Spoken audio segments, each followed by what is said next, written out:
Eu não sei quantos de vocês sabem que dia é hoje. Pentecostes. Aleluia. Quantos sabiam? Aleluia. Nós não somos um povo que guarda datas necessariamente pelas datas, mas as datas elas representam e falam, principalmente as datas que Deus instituiu. Deus instituiu com um propósito.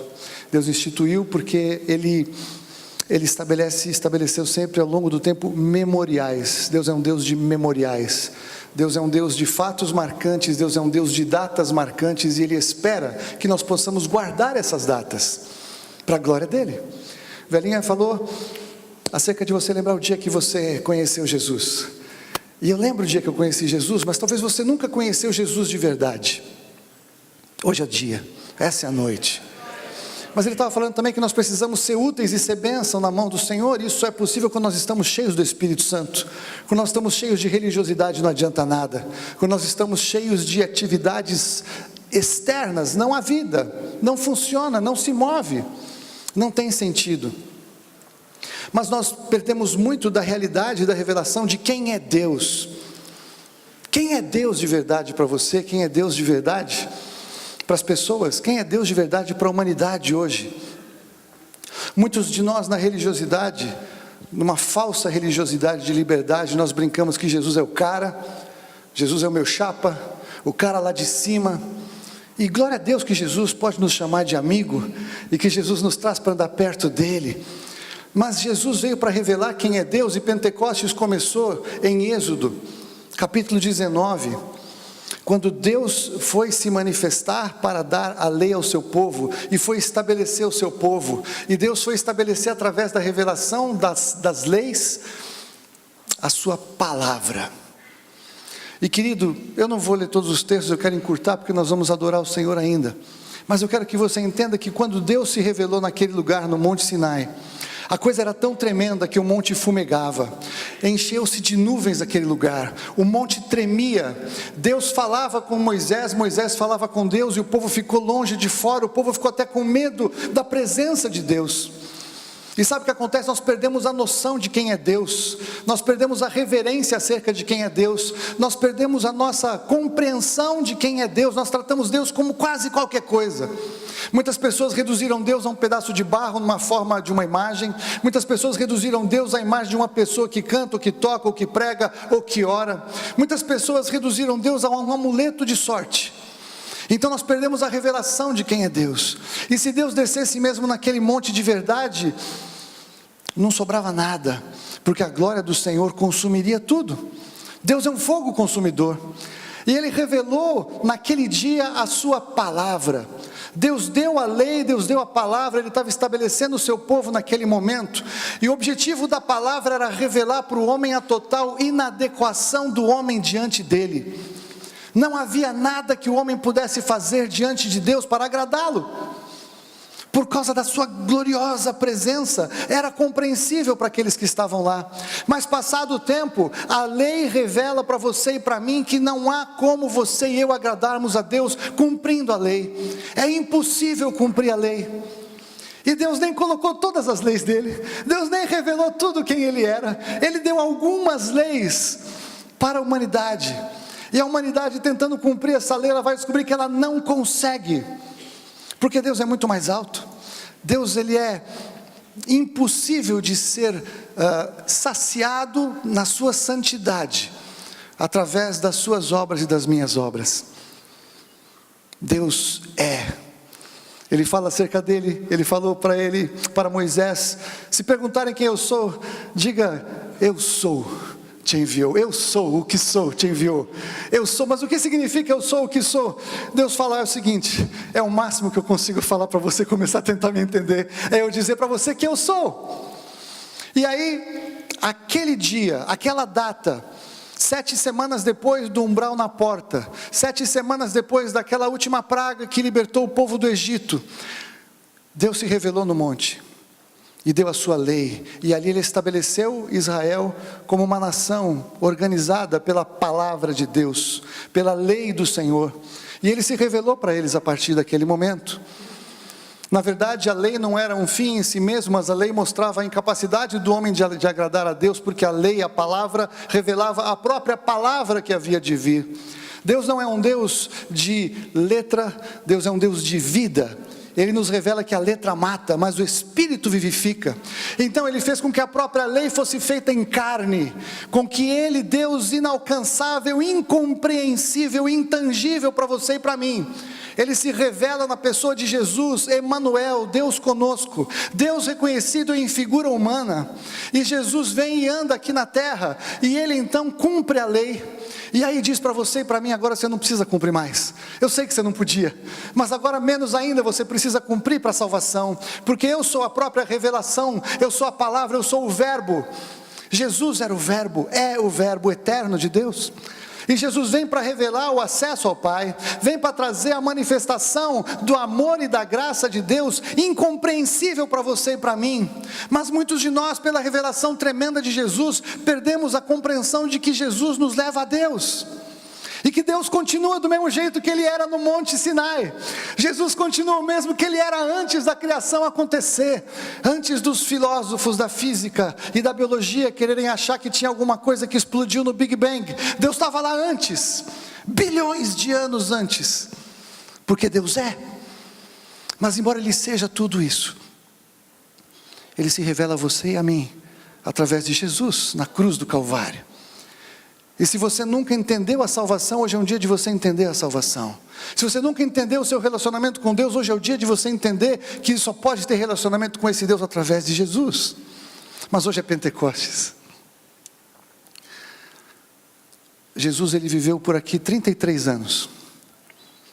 Por 30 anos, há pouco registro do que Ele fez. Nós sabemos que Ele ia a Jerusalém com os pais todo ano. Sabemos que quando eu tinha 12 anos, Ele já queria ficar em Jerusalém discutindo com os doutores da lei, porque Ele já sabia muito, mas Ele ainda não sabia tudo. Ele era Deus, homem, homem, Deus, 100% Deus e 100% homem. Mas Jesus, aos 30 anos, Ele se apresenta para João Batista, que pregava o Evangelho do Reino. João Batista pregava arrependimento, batismo por arrependimento, arrependimento de pecados. E João Batista preparava o caminho do Senhor. E o que Jesus fez foi que Ele foi lá ser batizado por João Batista. E João Batista falou: você vem para mim para ser batizado? Eu que preciso ser batizado por você. E Jesus falou: precisamos obedecer todas as coisas, aleluia. Jesus, Ele sendo Deus, Ele decidiu obedecer todas as coisas. E muitos cristãos acham que estão tão acima de tudo que não precisam obedecer todas as coisas. Jesus obedeceu todas elas. E Jesus foi batizado nas águas, e depois que Ele saiu daquelas águas, o Espírito Santo desceu sobre Ele, e Ele foi cheio do Espírito Santo.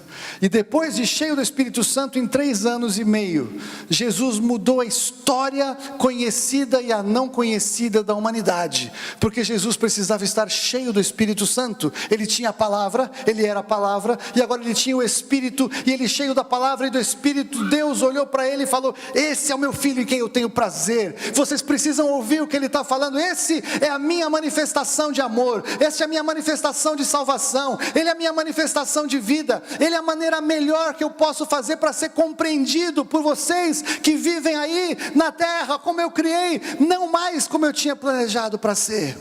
Ele é a única chance, é o único acesso, é a única oportunidade. Não há vida em nenhum outro que não seja em Jesus o Cristo, o Filho do Deus vivo, que veio em carne, que derramou seu sangue, que morreu a sua morte para que nós possamos ter a vida dele. Aleluia. E Jesus não veio fundar uma religião. Jesus não fundou o cristianismo. Deus abomina a religião. A religião são esforços humanos tentando chegar a Deus. E Deus já se revelou. Qualquer forma de religião diz para Deus: Deus, eu não quero Jesus. Eu não aceito a tua solução, eu quero a religião que aquele líder fundou, quero a religião que aquele pessoal diz que é bacana, quero seguir esse grupo. Eu não quero o que o Senhor fez, Deus, não quero a tua salvação, não quero Jesus, eu quero a religião que eu acho que é a boa, que é do meu jeito, que me agrada, que eu não preciso me sujeitar, que eu não preciso obedecer. Essa é a que eu quero. Se você é religioso, você tem que parar de ser religioso hoje, se você quer um dia estar na presença de Deus. Se você quer ficar com a sua religião, sinto muito. E eu estou falando para quem é da religião cristã. Deus não tem compromisso com a religião cristã, nem com a religião crente. Ele tem compromisso com Jesus. Jesus, cheio do Espírito Santo, em 3 anos e meio, ele fez coisas indescritíveis. João, quando ele acaba o evangelho, no último capítulo, ele fala o seguinte: olha, Jesus fez muitas outras coisas, não ia caber, não ia ter lugar na terra para colocar todos os livros que iam escrever, tudo que Jesus fez e falou, mas estes foram registrados para que creiais que Jesus é o Cristo, o Filho do Deus vivo, e para que crendo tenhais vida em seu nome. A vida em Jesus. Jesus, ele é uma redução humana de Deus. Os evangelhos são uma pequena redução muito sintética do que Jesus fez, porque aquilo era suficiente, não precisava falar mais, chega, já é suficiente. Tudo aquilo que está revelado que é pouco, é mais do que suficiente para revelar a salvação, para apresentar Jesus e para mostrar que há uma vida diferente que precisa ser vivida por quem nele crê. Mas não satisfeito com isso, Jesus morreu a nossa morte, e no domingo de Páscoa, ele ressuscitou. Mas antes dele ressuscitar, ele morreu a sua morte, a minha morte. Quem merecia morrer ali? Era eu, era você. Nós merecíamos morrer pelo nosso pecado. O nosso pecado tinha este preço: separação eterna de Deus. É por isso que eu não consigo compreender crente que diz que se converteu e vive no pecado. Está dizendo para Jesus: a cruz não era bem assim. Pela cruz me chamou, pelo sangue ele nos chama. Nós vamos tomar a ceia daqui a pouco. E Jesus cumpriu a Páscoa. Depois ele apareceu para os seus. 40 dias ele andou explicando, falando, trazendo ensino através do reino. E ele falou: agora vocês estão prontos. Estão prontos para não fazer nada. Sem mim nada podeis fazer, aleluia. Vocês têm que perseverar até que vocês sejam cheios do Espírito Santo. Vocês têm que ficar em Jerusalém.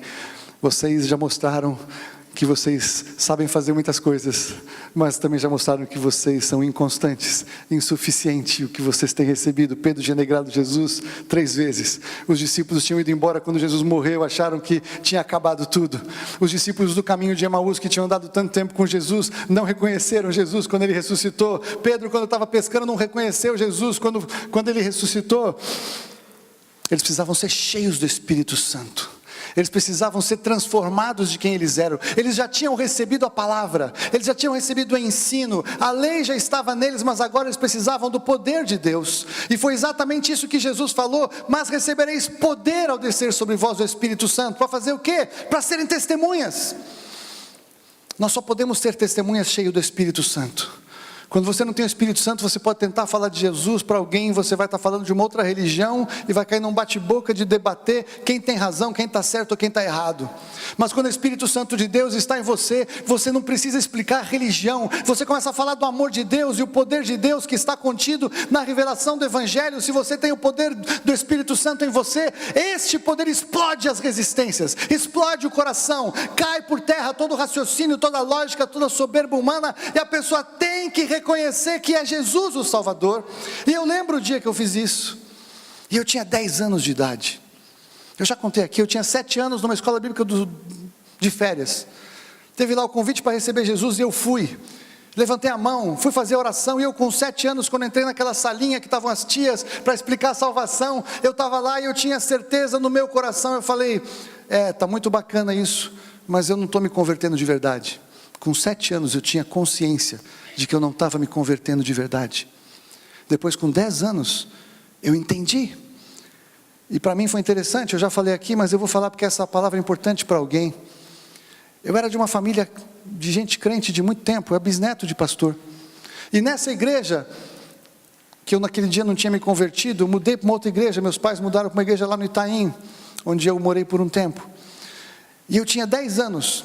E o que aconteceu foi que quando aquele pastor pregou o evangelho com clareza, com autoridade, e ele chamou para ir à frente aqueles que queriam receber Jesus, sabe o que deu no meu coração com 10 anos de idade? Vergonha. As pessoas acham que eu sou crente. Meu pai é líder na igreja, minha mãe é professora de escola dominical, a minha primeira professora de escola dominical está aqui, a dona Sara. Eu ganhava prêmios de saber decorar versículo, prêmio disso, tinha as estrelinhas, eu ganhava. Como é que eu vou agora na frente da igreja dizer para eles que eu não era de Jesus, que eu não me converti de verdade, que eu não tenho certeza da minha salvação. Que vergonha! Eu não vou lá na frente. Mas aí o Espírito Santo apertou meu coração, e Ele me fez compreender com 10 anos, que era uma bobagem eu ficar preocupado com o que as pessoas iriam pensar de mim. Eu tinha que me preocupar com o que Deus pensava a meu respeito, com o que Ele sabia a respeito do meu coração de verdade. Eu precisava decidir a minha eternidade naquele momento. Eu precisava tomar a decisão que ia mudar definitivamente a minha vida. E não importa as pessoas, aleluia! Não importam as pessoas, não importa o que as pessoas acham ou pensam a teu respeito. O que importa é o que Deus pensa a teu respeito. O que importa é o que Ele sabe a respeito do teu coração. O que importa é o que Ele está te chamando com o seu amor e te constrangendo para falar: chega de ser assim, é tempo de um novo tempo, em nome de Jesus. E naquele dia eu fiz isso, mas eu recebi a lei e não recebi o Espírito. O ministério que eu estava separava as coisas. Quando a gente era salvo, a gente era selado com o Espírito Santo da promessa. E glória a Deus que eu fui selado com o Espírito Santo da promessa. Mas eu não tinha tido meu Pentecostes ainda. Voltando para o meu fio condutor, Jesus, quando Ele foi embora, então Ele falou: vocês vão ficar lá e vão ser cheios do Espírito Santo. E aí, passados aqueles 40 dias, quando Jesus falou isso, por 10 dias, eles perseveraram na igreja, no templo, no sinédrio, não, como é que chamava aquele lugar, meu Deus? No cenáculo, aleluia, no cenáculo. Eles ficaram lá 10 dias no cenáculo, esperando que se cumprisse a promessa de Jesus, do Espírito Santo em Pentecostes. Muitos de nós não conseguimos ir 10 vezes na igreja ao longo de 6 meses, mas queremos receber de Deus. Eles ficaram 10 dias direto orando. E se a gente falar em fazer uma vigília, é difícil, estou cansado. Mas também eles receberam o poder de Deus de uma maneira tão tremenda que eles mudaram a história da humanidade. Aquele grupo sem televisão, alô, sem televisão, sem Faustão, sem indústria fonográfica, sem nada, glória a Deus. Eles pregaram o evangelho e alcançaram o mundo inteiro conhecido pelo poder de Deus, como muitos fizeram recentemente, famosos pelo poder de Deus. Nós não precisamos da mídia do mundo. Nós não precisamos da Globo para pregar o evangelho. Nós precisamos do poder de Deus. Poder de Deus para salvação, para conversão, para transformação, para impactar as vidas. E em Pentecostes, em Shavuot, que é a festa das semanas, e eu já saí tudo do que eu ia falar. Mas o conteúdo é esse, glória a Deus, porque é Pentecostes. Naquele dia, caiu o poder sobre eles. E sabe o que aconteceu com as pessoas que viram aquelas pessoas que tiveram uma experiência com o Espírito Santo de Deus? Olharam para elas e falaram: tão bêbadas, tão esquisitas, tão estranhas. Nós temos aqui o sistema da sociedade, nós somos pessoas equilibradas, nós somos pessoas que nos vestimos assim ou assado, ou falamos assim ou assado, ou nos expressamos dessa ou daquela maneira, porque esses caras são uns pirados. E aleluia, porque alguém tomado por Deus, ele é completamente inadequado para a humanidade, é completamente inadequado para a sociedade, é completamente inadequado para a família, é completamente inadequado para os amigos, porque Deus não está adequado a este sistema. Ele nos chama para sermos absolutamente inadequados para esse sistema. E é terrível quando a igreja de Jesus começa a ficar muito adequada ao sistema do mundo. Alguma coisa está errada. Alguma coisa está errada. Tentando voltar um pouquinho. Pedro, velhinha leu Atos 2. Quando as pessoas falaram: vocês estão bêbados. O Pedro falou o seguinte: não, nós não estamos bêbados, são 9 horas da manhã. Você não está entendendo o que está acontecendo. É que hoje se cumpriu a profecia de Joel. Hoje se cumpriu a promessa do Senhor a nosso respeito. Mais uma vez o que Deus disse que iria acontecer, aconteceu. Abra comigo, eu quero ler esses textos agora, que você já está onde eu preciso estar. São poucos textos. Nós ainda vamos adorar o Senhor, nós ainda vamos cear, nós ainda vamos celebrar, e eu tenho expectativa que o Espírito Santo de Deus ainda faça algo tremendo aqui antes disso. Atos 2.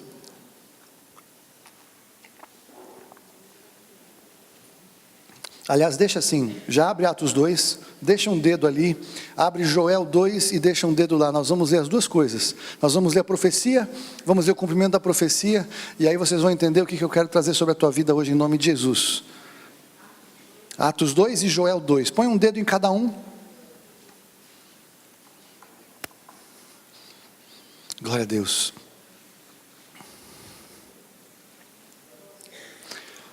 Atos 2,14.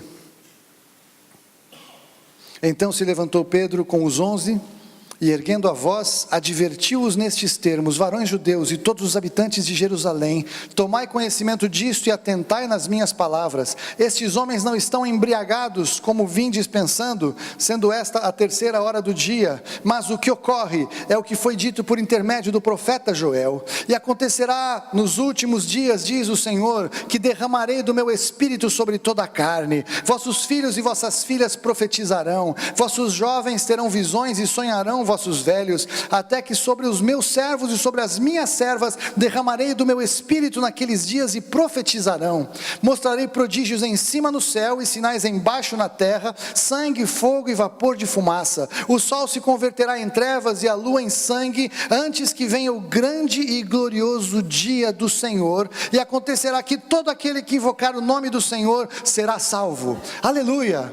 Vocês estão entendendo esse texto? Pedro disse que isso aqui se cumpriu. Eu pergunto, se cumpriu? Sim ou não? Quem acha que sim? Quem acha que não? Quem não sabe nada?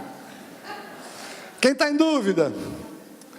Sabe o que aconteceu aqui, meu querido e minha querida? Sim, a palavra se cumpriu, e não, uma parte da palavra ainda não se cumpriu. Aleluia.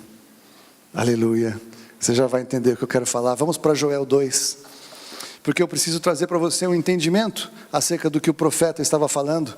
O Pedro sabia exatamente o que ele tinha lido no profeta, amém?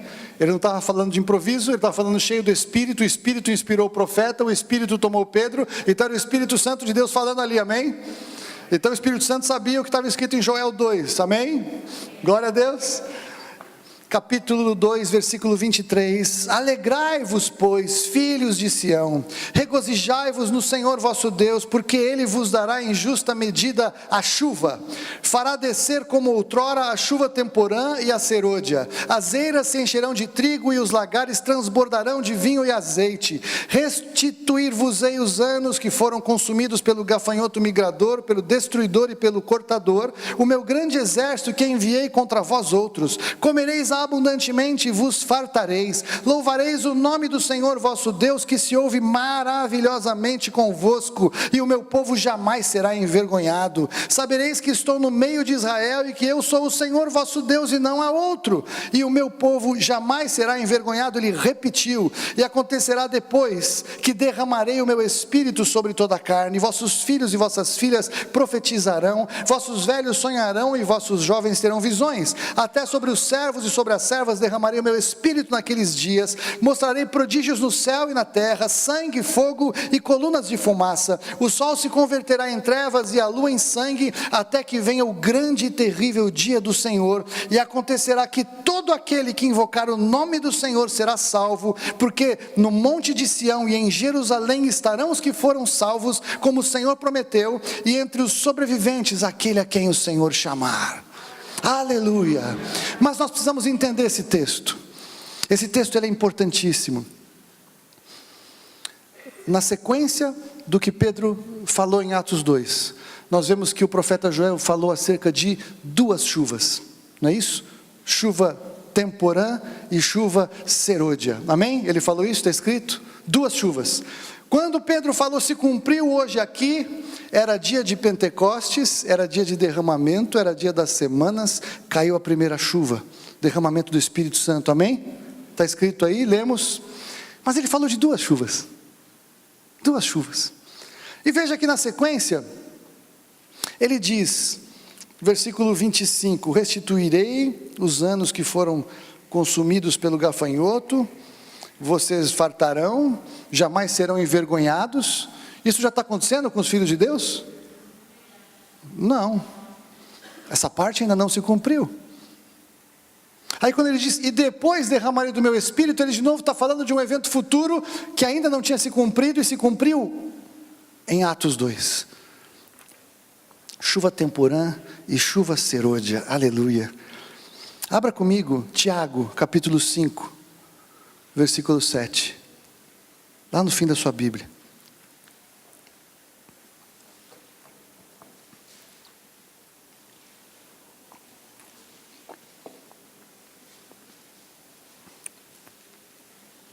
Muitas pessoas que estudam profecia bíblica e que gostam de crer que Jesus marca datas e que Ele vai se mover pelas datas das festas, acabou às 6 horas da tarde, mais ou menos pelo horário de Jerusalém, a possibilidade de um arrebatamento em Pentecostes. Seria uma data linda para ter arrebatamento.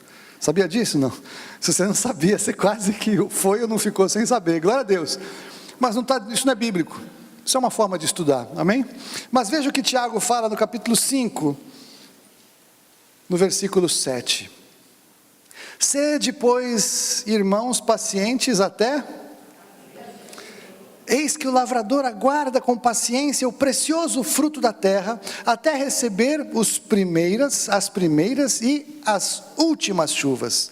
Sede vós também pacientes e fortalecei o vosso coração, pois a vinda do Senhor está próxima. Aleluia. Então veja que Tiago, ele vincula as duas chuvas com a vinda do Senhor, e como algo que deveríamos esperar acerca da vinda do Senhor, acerca de chuvas, acerca de derramamentos do Espírito. E Pedro disse que naquele dia em Atos 2 se cumpriu algo, naquele dia se cumpriu a palavra de Joel, ou a palavra de Deus através da boca de Joel, e caiu a primeira chuva. Estamos esperando uma segunda chuva? Amém? Muitos creem que haverá um grande avivamento ainda antes do arrebatamento.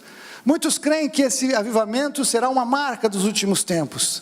Eu confesso que eu não tenho certeza, em parte conhecemos, em parte profetizamos, se será algo tão universal ou tão marcante, porque volte agora comigo para Atos 2 e você vai entender o que eu quero trazer para você agora.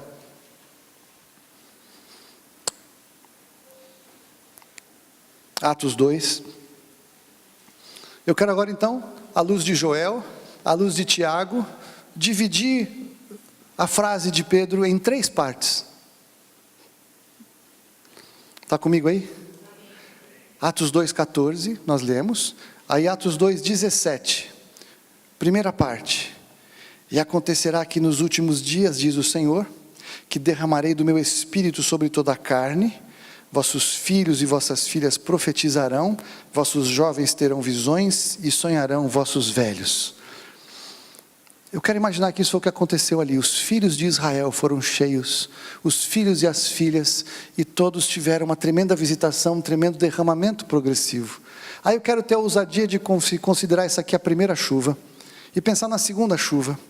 A segunda chuva vem aqui, versículo 18, até sobre meus servos e minhas servas, derramarei do meu espírito naqueles dias e profetizarão.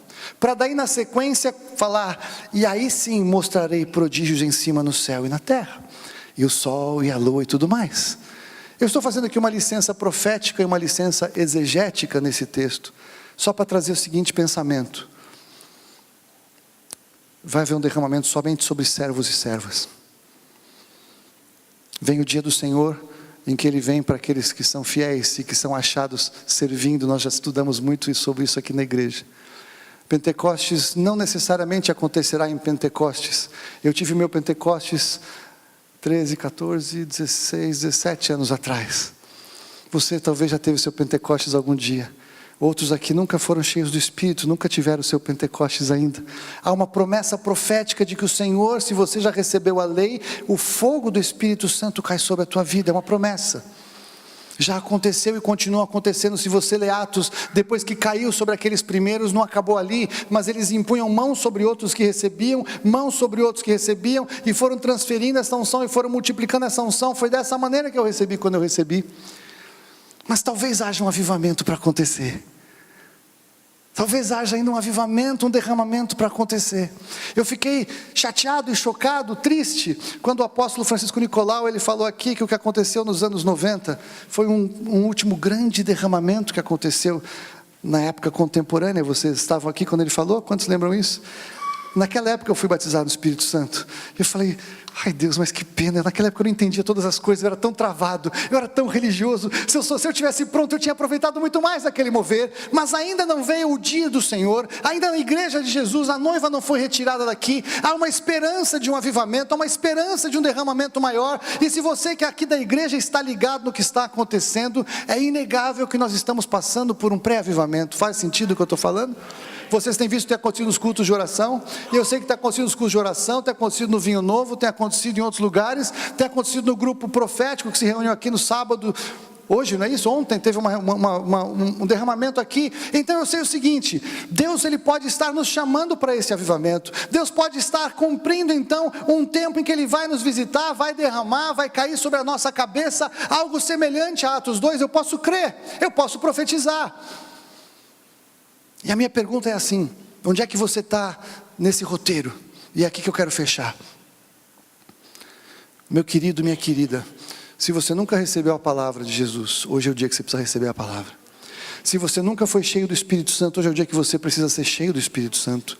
Mas por outro lado, se um dia você já recebeu a palavra, e se um dia você já foi cheio do Espírito Santo, e você ficou parado no meio do caminho, e você nunca mais fez nada para Jesus, você nem ora mais em línguas, você recebeu naquele dia, mas não flui mais, a tua fé está frágil, está fraca, você se tornou religioso, meu querido, minha querida, você não pode mais ficar nesse estado, porque quando tiver o derramamento último, eu quero crer que não vai ser algo tão longo e tão demorado assim, porque se você parar para pensar, as 10 virgens, 5 tinham azeite e 5 não tinham, e as que não tinham não conseguiram mais fazer nada. Hoje é o tempo aceitável, hoje é o dia da salvação, hoje é Pentecostes. Não que hoje seja um dia especial, mas ele pode ser um dia especial se você crer que pode ser um dia especial na sua vida, em nome de Jesus. Amém? Feche suas cabeças, feche seus olhos, abaixe suas cabeças, porque eu quero que você tenha um momento de aquietar o seu coração agora. Porque imagina aquele dia em que Jesus vai reunir os seus. A Bíblia diz que de repente, como foi o texto que nós lemos em Atos 2, de repente o Espírito Santo veio. A tomada da sua noiva é algo súbito. Talvez você vai estar numa reunião na igreja, talvez você vai estar no trabalho, talvez você vai estar com a sua mulher. Jesus fala, vão estar 2 na mesma cama, um vai ser tirado e o outro fica. 2 vão estar no campo trabalhando, um é tirado, o outro fica. Sabe o que vai separar um do outro? Sabe o que vai separar um do outro?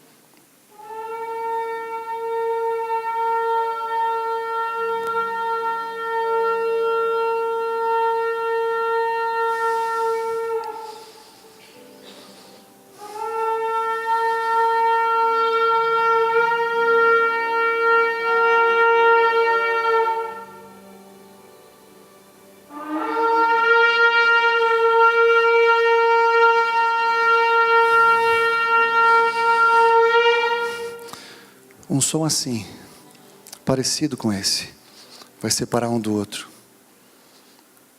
Todos ouviram o som aqui hoje, mas naquele dia não serão todos que vão ouvir. Ouvirão aqueles que têm ouvido para ouvir, aqueles que têm o Espírito, aqueles que entraram pela palavra. Jesus morreu no nosso lugar.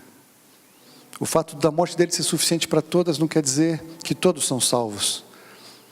Quer dizer que são salvos aqueles que nele creem, aqueles que recebem.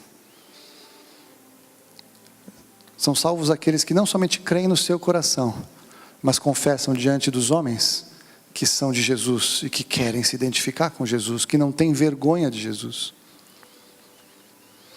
A minha primeira pergunta nessa noite é: você algum dia já confessou Jesus como seu Senhor e como seu Salvador? Você já recebeu Jesus? Já convidou? Ou você ainda está tentando atendê-lo de uma forma religiosa, na sua religião?